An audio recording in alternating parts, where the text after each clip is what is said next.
April 17, 2012. Ellis County, Kansas. The wind had not yet started, but everyone in town could feel it coming. It was the kind of stillness that made men uneasy, the kind that sat heavy in the chest and turned the sky a strange pale gray. Trucks lined the edge of a wide-open field just off County Road 14, where a crowd had gathered around a stretch of land that didn't look like it belonged. Because while every other field for miles was flat, shaved down, and ready for high-yield crops, this one was filled with rows of young trees, thin, uneven, quiet, and standing in the middle of them, hands in his pockets, boots sunk deep in the soil, was Caleb Turner. Victor Hale stepped out of his black pickup, adjusting his clean leather gloves as he surveyed the land with a half-smile that didn't quite hide his contempt. "So this is it," Victor said loudly, making sure everyone could hear. "The famous tree farm." A few men chuckled behind him. Caleb didn't respond. He just looked at the horizon. Victor walked forward, kicking lightly at the dirt between the rows of saplings. "You know what I see," he continued. "I see wasted acreage. Prime Kansas soil, turned into a hobby project." Someone in the crowd laughed. Another added, "Looks like a windbreak that forgot it was supposed to be on the edge." More laughter. Victor stopped in front of Caleb, close enough that the difference between them was obvious. Victor clean, confident, expensive. Caleb quiet-worn, dusted with the color of his own land. "You think these sticks are going to hold back what's coming?" Victor asked. Caleb finally looked at him. "They're not sticks," he said, voice low. "Not if you plant them right." Victor smirked. "Plant them right." He turned to his engineers, who stood nearby with tablets and printed reports. "We've got satellite soil data, wind modeling irrigation forecasts. And you've got what old habits." The crowd leaned in. This was the part they had come for. Victor gestured around them. "You could have leased this land, made real money. Instead, you turned it into—" He paused, searching for the word. "This," a man near the back shouted. "Forest boy. Thinks he's smarter than the weather." Laughter rippled through the group. Victor didn't stop them. "You know what happens when the wind hits open land like this?" Victor said, his voice sharper now. "It strips it clean. Topsoil gone. Crops gone. Everything gone." He leaned in slightly. "And when that happens, your little trees will be the first thing to snap." Silence hung for a moment. Caleb didn't flinch. He didn't argue. He didn't defend himself. He just glanced down at the soil near his boots, then back up at the distant line where the sky met the earth. "Maybe," he said, quietly. That answer made it worse. Victor laughed, not loudly, but enough. "Maybe," he repeated, shaking his head. "You hear that?" He's not even sure. The engineers smiled. The younger farmers exchanged looks. Even a few older men in the crowd shifted uncomfortably. But no one stepped in, because in that moment, it was clear who they believed. Victor Hale owned more land than anyone in the county. He had data machines contracts. He had turned failing farms into profitable operations. And Caleb Turner? Caleb Turner was just a man standing in a field of trees. "You'll learn," Victor said, finally stepping back toward his truck. "When the wind comes, you'll learn what works." He paused at the door, then added one last line. Assuming anything's left to learn from, the engine started. Trucks pulled away one by one. Dust rose behind them as the crowd dissolved, leaving the field quiet again. But there was something none of them noticed as they drove off. Caleb didn't look defeated. He didn't even look concerned. He just turned slowly and walked deeper into the rows of trees, as if he had already seen this moment before. And if you had followed him, then if you had walked those rows with him, you might have started to understand something the others didn't. Because this story was never really about trees. It started long before that morning in April, long before Victor Hale, long before anyone thought to laugh. Caleb Turner was 8 years old. The first time he saw the land disappear, it was 1987, late summer, and the air had turned the color of rust. His father had woken him before sunrise, not with urgency, but with something heavier. "Come see," his father had said. They stood at the edge of their field, where the soil should have been dark and thick. Instead, it was moving, not like water, not like anything Caleb had ever seen. The wind carried it in sheets, fine, dry, lifeless, lifting the very skin of the earth and pulling it away, grain by grain. His father didn't speak for a long time. Then quietly he said, "This is how a farm dies." That day stayed with Caleb, not because of the wind, but because of what came after. Weeks later, his father walked him to a narrow strip of land along the far edge of the property. There, a line of old trees stood crooked, uneven, some half dead but still standing. The soil beneath them hadn't moved. Not much anyway. "You see this, his father said, pressing his boot into the dirt. "This is what holds." Caleb knelt down, touching the ground. It felt different, cooler, heavier, alive. "Your grandfather planted these," his father continued, "back when people still remembered what the wind could do." That was the first time Caleb heard about the old days, about the Dust Bowl, about farms that turned to dust, because men thought the land would always give, no matter how they treated it, and about the ones who survived, because they planted trees, not for profit, not for speed, but for protection. Years later, when Caleb was old enough to understand loss, that lesson came back in a way he couldn't ignore. The bank took most of their land when his father got sick. The remaining acres were dry, tired, stripped of the richness they once had. Neighbors sold. Some left. Others adapted bigger machines, faster yields, tighter margins. Caleb stayed. He stayed when it didn't make sense. He stayed when people told him the future belonged to men like Victor Hale. And he stayed with one thing that everyone else had abandoned: an old machine. It sat in a collapsing shed behind the house, covered in dust and years of neglect. A 1968 windrow plow, modified by his grandfather in ways no one had bothered to document. Most people saw scrap metal. Caleb saw something else. Because when he finally got it running after months of work, after replacing parts that hadn't been made in decades, after learning its rhythms, he noticed what it did to the soil. It didn't just cut. It shaped. It left behind shallow ridges angled just enough to slow water, to catch debris, to anchor the surface against movement. At first he thought it was a flaw. Then he remembered the trees. He remembered the strip of land that it held. And that's when something began to take form. Slowly, quietly. The kind of idea that doesn't announce itself. But once it's there, it doesn't leave. Because what Caleb realized, what no one else in that county seemed to care about anymore, was that the land wasn't weak. It had just been forgotten. And what he was building out there wasn't a farm. Not in the way they understood it. It was something older, something slower, something designed not just to grow, but to survive. By early May, the county had already made up its mind about Caleb Turner, and it wasn't in his favor. Victor Hale moved quickly. He always did. Within 3 weeks of that morning in April, he had closed deals on 3 neighboring properties surrounding Caleb's land. Contracts were signed, equipment rolled in, and before long, the hum of modern machinery filled the air from sunrise to dusk.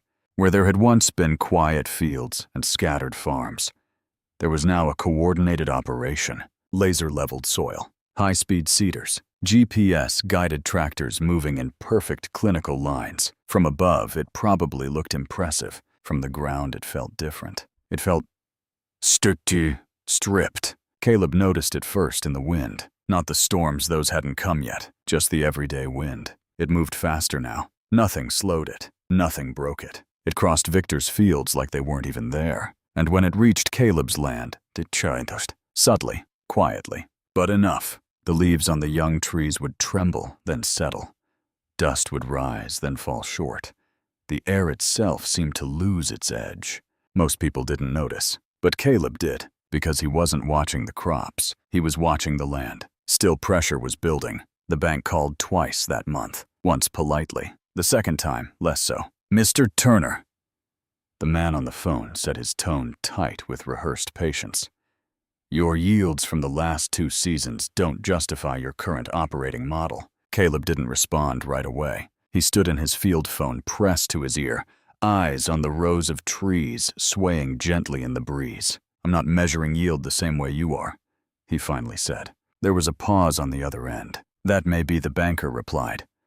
"But the market is—" The line went quiet for a second before the man added, "You might consider restructuring, leasing part of your land, or selling." Caleb thanked him, then hung up. He didn't call back. The rumors started not long after that, at the feed store, at the gas station, in the quiet corners of church gatherings. "They say Turner's running out of money. He's planting trees on farmland." What did he expect? Victor offered to buy him out.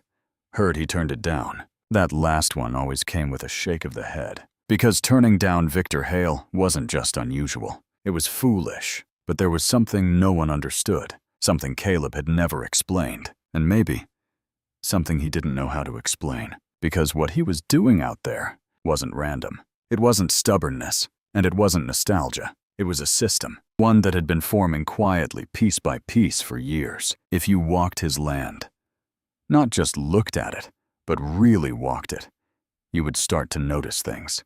The trees weren't planted in straight lines, not the way crops were. They curved, they staggered. Some rows were denser, others spaced wider apart. At first glance, it looked uneven, imperfect. But if you stood in the right place and waited for the wind, you would see it. The way the air bent, the way it slowed, the way it split and softened as it moved through each layer. Caleb had planted 3 types of trees: fast-growing outer rows to catch the first force, dense, flexible mid-rows to absorb and redirect, deep-rooted inner rows to anchor everything in place. But that wasn't the part nobody knew. The real secret was beneath the surface, because long before the trees had grown tall enough to matter, Caleb had already changed the ground they stood on. It started with the old machine, the one everyone laughed at, the one Victor's engineers had dismissed without a second glance. Caleb didn't use it the way it was built. He had adjusted the blade angle, subtle, almost invisible.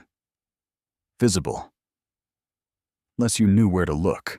He had weighted one side of the frame, changed the depth at which it cut, and when it moved across the soil, it didn't leave clean, flat lines like modern equipment. It left patterns, shallow ridges, angled channels, tiny variations in elevation that most people would never notice. But water noticed, wind noticed, and over time, the land responded. Rain didn't run off as quickly. Moisture held longer. Loose soil settled into the grooves, locking itself in place. By the time the trees had taken root, they weren't standing on exposed ground. They were standing on a structure, one that had been built slowly, pass by pass, season after season. And it all came from something written decades earlier. A notebook, worn leather, faded ink. Hidden in a drawer Caleb almost threw away after his father passed. He had found it by accident, tucked beneath old receipts and rusted tools. Inside were pages filled with tight handwriting, diagrams that didn't look like anything taught in modern agriculture, notes about wind behavior, soil movement, tree spacing, angles, timing. His grandfather's work. Not theory, not guesses, observations. Tested, adjusted, tested again. One line written darker than the rest had stayed with Caleb. The land will hold, if you give it something to hold on to. At the time, Caleb didn't fully understand it, but he kept reading, and over the years, he began to see what it meant. What nobody else in Ellis County realized, what Victor Hale and all his data hadn't accounted for, was that Caleb wasn't fighting the wind. He was teaching the land how to survive it. And by late June, the wind began to change. Not stronger, not yet, but different, drier, hotter. The kind that pulled moisture from the soil before you even noticed it was gone. Victor's fields responded the way high-efficiency systems always did. They produced fast, uniform growth, clean, sharp rows stretching to the horizon. On paper, it was perfect. In reality, it was fragile. The top layer of soil finally worked and exposed began to loosen. Not enough to alarm anyone, not enough to show up in reports, but enough that when trucks drove by, dust lifted just a little higher than it should. Caleb saw it. From the edge of his field, he would watch the horizon in the evenings. The way the light hit the ground, the way particles moved in the air, the way the wind carried things further than it used to. And one evening, as the sun dropped low, and the sky turned that same pale gray it had months before, he stopped walking, just stood there, listening, because there was something in the air now, something familiar, something he hadn't felt since he was a boy, standing beside his father watching the land disappear. He didn't say anything, not to the bank, not to the neighbors, not even when one of the younger farmers drove past and shouted, "Better hope your trees grow fast." "Turner!" Caleb just nodded once, then turned back toward his field, because what was coming wasn't something you argued about. It was something you prepared for, and whether anyone believed it or not, he already had. By mid-July, the sky over Ellis County stopped looking like summer. It turned pale. Not cloudy, not stormy, just wrong. The air lost its softness. The breeze lost its rhythm. Even the birds seemed to fly lower, as if they were trying to stay beneath something unseen. And then the forecasts came in. Not from rumor, not from farmers. From the state weather office. A sustained wind event, they called it. Potentially the strongest in 2 decades. Victor Hale received the report in his office before anyone else. He read it once, then again. Then he leaned back in his chair. Fingers. Steepled eyes fixed on the window overlooking miles of his own land. Prepare the irrigation buffers, he told his operations manager. Reinforce outer rows. Increase soil moisture retention. We'll stabilize the surface. The response was immediate. More machines rolled out. Water trucks ran day and night. His engineers adjusted everything they could measure, because in Victor's world, everything had a solution. Meanwhile, Caleb Turner did nothing new.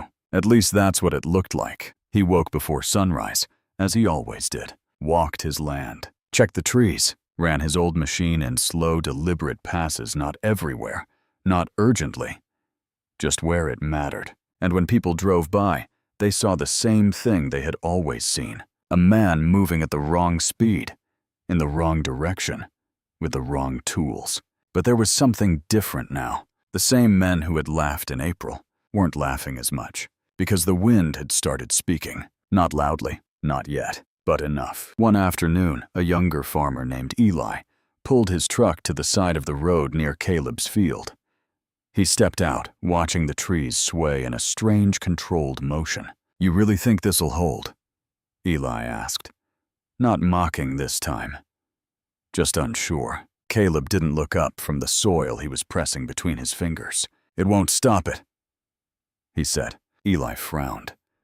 "Then what's the point?" Caleb let the dirt fall slowly back to the ground. "It doesn't have to stop it," he replied.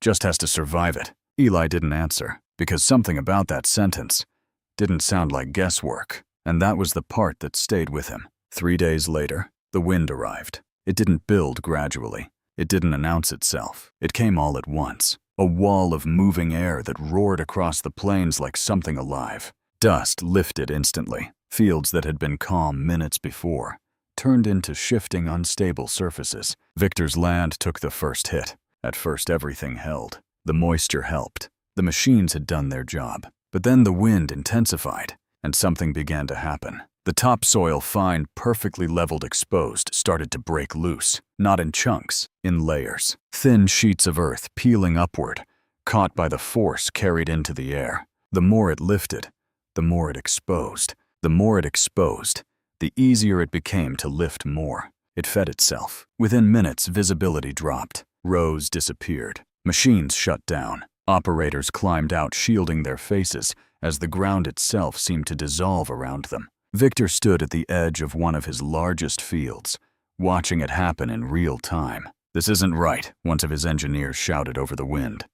The models didn't, but the rest of his sentence was lost, because the wind didn't care about models. It only cared about what the land could hold. And then it reached Caleb's field. What happened next was the part nobody forgot. The wind hit the outer rows of trees first, the fast-growing ones. They bent hard branches, whipping leaf, tearing free.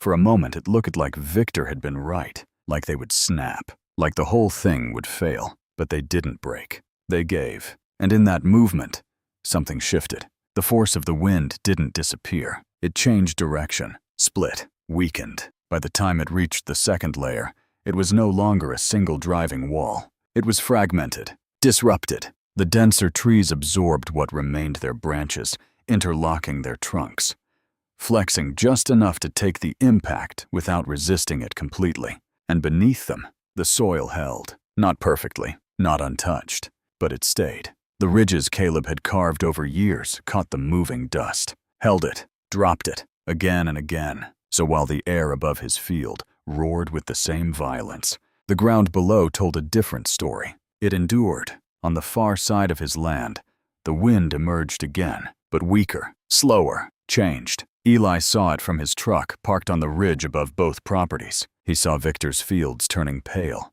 stripped, exposed, and right beside them, he saw something else. Green, not untouched, but standing. He didn't speak. He couldn't, because there are moments when the truth doesn't arrive as an idea. It arrives as something you see and cannot. By the time the wind began to die down hours later, Ellis County didn't look the same.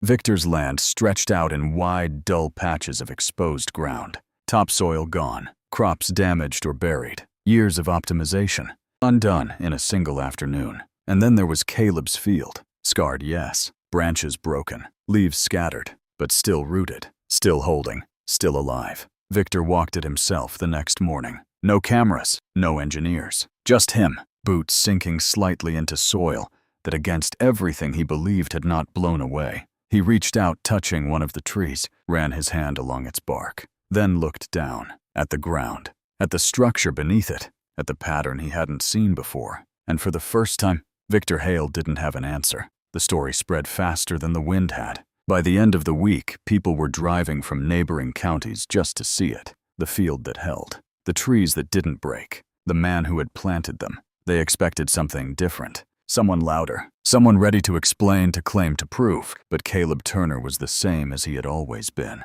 Quiet, working, repairing broken branches, replanting where needed. When people asked what he had done, he didn't give them a system. He didn't give them a method. He just said, "I listened." Victor didn't speak publicly about it. Not at first. But contracts slowed. Deals paused. Because for the first time in years, people questioned certainty. Some farmers came to Caleb. Not all, but enough. They didn't ask for secrets. They asked where to start. And Caleb showed them. Not quickly. Not all at once. But piece by piece. Because that's how it had been given to him. As for Victor, he didn't disappear. Men like him rarely do. But something in him changed. You could see it in the way he walked his fields afterward. Slower, more often alone. And once, just once, someone saw him standing at the edge of Caleb's land, watching the trees move in the wind, not with contempt, but with something closer to respect, maybe even regret. Years later, people would still talk about that summer, about the wind,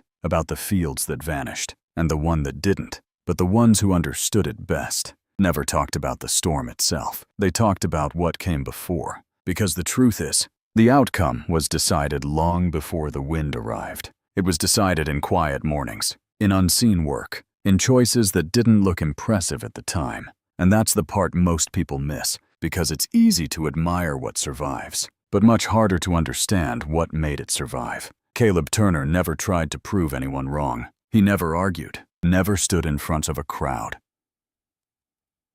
and claimed he knew better. He just kept working, kept building something no one else could see yet. And when the moment came, he didn't need to say anything. The land said it for him, because not everything that looks slow is weak. Not everything that looks old is outdated, and not everything that stands quietly is meant to fall. Sometimes, it's the only thing that knows how to stay.